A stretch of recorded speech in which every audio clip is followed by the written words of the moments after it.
bed at 2:45. First thing I do is something to... We're sitting here, Kevin McPeek, Bigger Vidcast. We're backstage at Monroe Community College, Meyer Theater. Just performed with Tim Wilson. Amazing show. Thank you, Kevin. And I enjoyed doing it. Amazing job. They asked me who I thought we should bring in. I didn't hesitate. He's the best comedian in the world. Well, God bless Kevin McPeek, and he will get his percentage in the mail. Checks in the mail? Is that what you just Yes, told me? sir. All right. Well, let me ask you this. I ask kind of everybody this in the business that I've interviewed. When you were growing up, when you were little, what comedians do you remember listening to? Well, when I was a little kid, obviously I listened to Ray Stevens records. You know, right. Guitar Zan and Ahab the Arab, and the Streak. And the Streak was actually later. That was in like '74. But Guitar Zan, when I'm like 5, 6 years old, I'd play it on our jukebox all the time. And I really liked Ray Stevens records. Then I kind of became a Jim Stafford fan. Okay. And was a Jerry Reed fan. I think Jerry Reed's the most talented person I've ever seen. Right. Stand-up comedy-wise, I would say probably Jerry Clower. I used to own a ton of Jerry Clower records. I don't know if you know Jerry Clower. Yeah. But Jerry Clower, I always tell people he might not have had the greatest punchlines in the world, but the getting there, he was a storyteller, and he was the best storyteller in the world. Right. And when I was a real little, I used to listen to a guy named Van Q. Temple. This is like when I'm 5. I'll tell you what it was. It was whenever the Selma March was in Selma, Alabama. Right. And they made it was like a comedy record, and it was, and a lot of it was kind of racist. If you played it today, half the people would go to jail. Right. Like, really. And I'm 5 years old listening to this guy. And I say it's racist. It'd be racist the same way Guitar Zan's kind of racist. Right. Because, you had all the characters, a lot of them had voices like black people and all that kind of thing. Right. There was a lot of that in the early 60s in the South. And Brother Dave Gardner, I don't know if you remember him, but Right. Brother Dave Gardner, if you could take Lenny Bruce and Brother Dave Gardner, and he could out-talk Lenny Bruce. I mean, he was just, and he played the drums. Nice. And he had his own show and everything they did at the Presidential Hotel in Atlanta, and they make albums, and he was on RCA. So when I was little, I ended up listening to a lot of this stuff, and then, whatever you saw on TV. But stand-up comedy-wise, I'd say Jerry Clower. And then I discovered Richard Pryor when I was about 14 years old. So I'm somewhere between Jerry Clower and Richard Pryor. My guy was Flip Wilson. Oh, I yeah. was a huge Flip Wilson. Yeah. I love the way that he told stories. And, it's funny, I was talking with Norm MacDonald, and he talked about Richard Pryor and what the great thing about him was how he would inhabit each character in the story. Richard Pryor. The heart, he changed it, I think. Richard Pryor is the greatest stand-up comedian that ever lived. And I doubt there will be another one as good as him. And my thing was always the animals and the characters. And I started doing comedy in a strip joint in Atlanta, Georgia, because I could do a Mudbone impression. Right. I first came up here from Tupelo, Mississippi, drove 865 miles on a tractor. I don't know if you remember that. I do. But when I heard Richard Pryor when I was like 14 years old, I was just kind of stunned. Right. And I think that Mudbone is probably the best comedy routine ever. Yeah, I agree. It's hysterically funny. Although I really enjoy your Uncle BS. I think I genuinely believe that is a classic piece of comedy. Well, thank you. To incorporate so much history. And I remember the one you used to do a bit about the first guy to ever be electrocuted. And Luther Crowell. I think it was Luther Crowell. I think was the first man ever electrocuted in the electric chair. And because they said that it was more humane than hanging. And Crowell's last words were, "Fuck this, get some rope."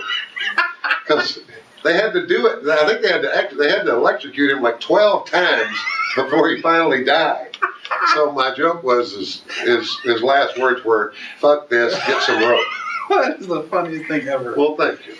And you know what's so funny is like I genuinely, like I was telling him, I have a cassette, an old cassette. The last time we worked together, whatever. Oh, it was, yeah. 15 years ago or whatever. Yeah. The little cotton pad is gone. I played that thing so much. Oh, it's man. like I know your act, and I've always told people, I'm like, you're not going to find anybody who's funnier than Tim. You can only get as funny as Tim Wilson, and then everybody levels off. It's like, Well, you're kind. I can sit here and name you people left and right that are funnier than me, but I disagree with that. I tell you, and I hate to keep pointing off camera at Scotty. You'll see him. But Donnie Baker, who's a character, is actually a character on the Bob and Tom show, but we go out and do theaters, and his name is Ron Sexton, but he does a character called Donnie Baker, right? He's the character's like a heckler, and you can't heckle. Tim don't know what he's talking about. Tell him to stop talking about that right now. Tim, That is no. a perfect impression of him. It's a perfect. And every time he does that, I start laughing. But he's a heckler who's a stand-up comedian. Yeah. There's a fellow named Greg Hahn I know Greg. Yeah. who does comedy different than anybody I've ever seen. And I always grew up listening to Richard Pryor, but then you get a guy like Tim Northern. You know Tim Northern? Tim Northern's kind of from the Stephen Wright school, where he's going to say something that's really, it's so deep on so many levels, Right. and it comes at you weird. And he's a black comedian, and he's one of the few that I've ever seen doesn't seem to be influenced by Richard Pryor at all. Oh. And it's kind of rare. Right. Absolutely.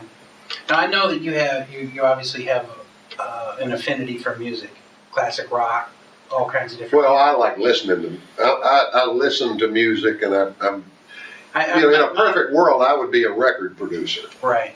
I think. Let me say this. I think you're a much better guitar player than you give yourself credit for, or at least. Well, thank you. Because I've watched your show more than once, obviously, and I've watched you, and you're a much better guitar player than you give yourself credit for.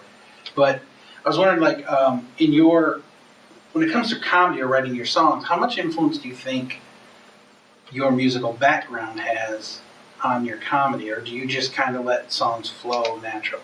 You know what I mean? Yeah, I'm a 1-4-5 guitar player. I'm so bad I didn't know what 1-4-5 was until I got into a studio and musicians explained it to me. Right. Well, I got divorced from my first wife in about 2000, and I went and lived on the Atlanta Rhythm Section's guitar player's couch. Nice. And I slept on his couch for about 2 years when I'd go out and I'd come back and all that. And he'd teach me little things. So I know little parts of songs. Right, And right. usually when I do a show, I play as much of the song as I know, and then I kind of bail, And then but I'm a songwriter. Started out wanting to be a serious songwriter and had a lot of syrupy girl songs and all that. But I started doing comedy records and started writing with a group called Pinkard and Bowden, who were on Warner Brothers. And I wrote a song called Arab, Alabama, which is an actual town in Alabama. And I wanted them to take it to Hank Jr. So I knocked on their door and played it for them, and they ended up recording it. And that was the first time I ever had one of my songs on a major record label. Well, I wrote with them for a while and decided I've started accumulating so many songs, and my wife told me, you need to make a tape. So we did, and it was a little cassette tape, Right. printed up 1,000 of them. First one I ever sold was in Las Vegas, and I had to make change, and I didn't have any change. So I raised the price to $10. And then Brilliant. I found out, basically I just kind of ride down the road and wait on the songwriter frequency to hit me and give me something. Right. And that's kind of the way it works. If I write a song where I write the music first, it's a better song. If it's the lyrics first, it usually ends up being a 1-4-5 or a shuffle. Okay. All right. So, but I've written, I don't know, probably 250 comedy songs, and I enjoy doing it. That's I always tell people who want to get in the music business, and this is true, writing songs and recording songs is the fun part. All the record sales stuff Yeah, promotion. That gets real old real fast, Mhm. to me anyway. Yeah, absolutely. Well, let me If ask, you're going to be a comedian, you basically have to run for mayor. That's what I do. I come to town.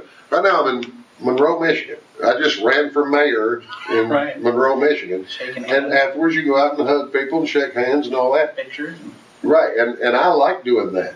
But in the record business, you do that to 85 radio station people. Right. You know, it's Yep. writing songs and recording songs is the most fun thing in the world. The rest of it's kind of a pain in the ass. That's when the work starts. Yeah. If you weren't doing this, or if you couldn't do this, what do you think you would have done? Like thinking back to the man you were. Well, when I got out of college, I was actually an English major in college, which I'm qualified to teach your children grammar. Which, when I was in high school, I wrote for the newspaper. And I think my freshman year of college, I wrote for the newspaper. And I was a sports stringer. I'd go out and write Little League stories and all that. And they actually gave me the Masters water ski tournament, which is a big deal. And I'm 18 years old out there covering the Masters water ski tournament. Right. Well, I didn't write for the paper the following year, but the Atlanta Rhythm section was going to play a concert in my hometown, and I called up my old editor and asked him if I could be the concert reviewer. So he said, yeah. So I went and got me a press pass and showed up at the concert and started writing about the Atlanta Rhythm section in 38 Special. And that was when I met the Atlanta Rhythm section guys and sent them a couple of my tapes. Right.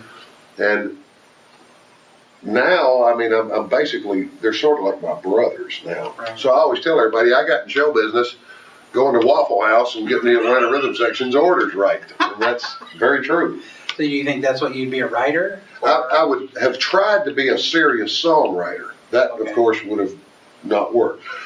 If somebody were to pay me $1 million right now, or enough to where I could retire and I could do anything I wanted to do, I'd be a record producer. Okay. Nice. Well, I can't say how much I enjoyed this.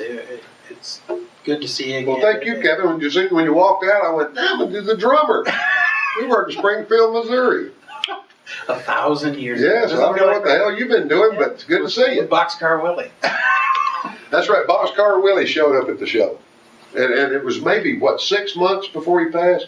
Yeah, it wasn't very long. It wasn't very long. Yeah. Nice man. And he came to see me in like St. Louis and like 3 or 4 other places in the interim. Like when he passed away, I felt like, wow, Yeah, I'm friends with Boxcar Willie. Yeah, he was a sweetheart. And it amazed me, he was in the Air Force for a long time. He retired from here. Yeah, he retired from the Air Force, became a comedian. Right. Yeah. It's amazing. That is amazing.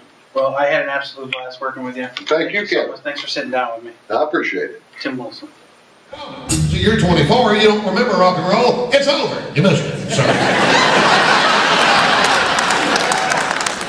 Broadway. Yeah, he comes over to the house in a 3-day beard, sleeps on the couch, makes the place smell weird. He's on something and it damn sure ain't the job. He scares the kids, stays on the phone, he's got a car somewhere for me to co-sign on. He's been disowned and his wife's run off with Bob. Now she finally told him he wasn't worth the damn. He tries to blame it all on Vietnam, but he wasn't there, he was 12 in 74. And he's had a bad back and a messy divorce. He's got a workman's comp case tied up in court. He can't move and I can damn sure vouch for that. He's my brother-in-law. He's from Arkansas. Lord, the best man at my wedding and the worst I ever saw. He's living off of me. He's the baby of the family. My wife won't let me shoot him cause he's my brother-in-law. Oh yeah, he's the generic brand and he's my brother-in-law.